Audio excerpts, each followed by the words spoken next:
देखी के जवानी तोहर जाई के हुमारी बोला बहुत मजा।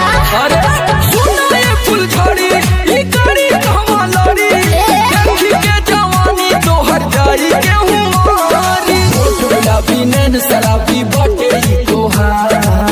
अच्छा गजब के कमर कमाने बा, सोलह के चढ़ल जवाने बा, हो मोरे राजा सब खतरा के निशाने बा। गजब के कमर कमाने बा, सोलह के चढ़ल जवाने बा, ए हो मोरे राजा सब खतरा के निशाने बा। वाला सारन कान लगवा ले तू। खतरा के निशाने बा।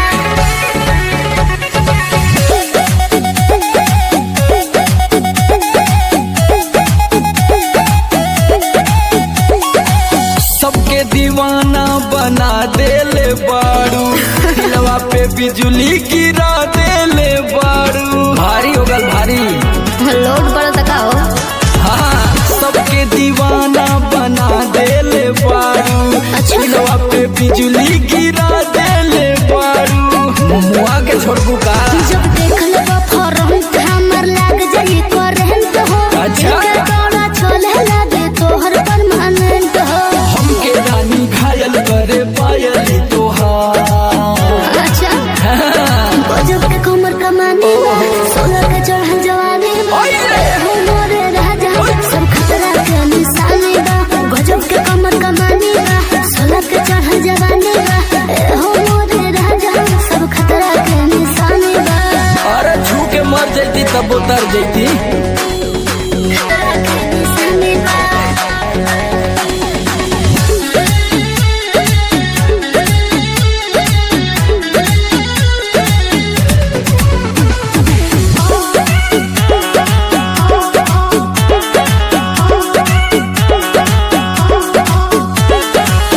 पातर पातर बातो हर कमरिया देखला बिना ना हटे नजरिया। अरे तू चीज ऐसन बाड़ू। सच पातर पातर बातो हर कमरिया देखला बिना ना हटे नजरिया।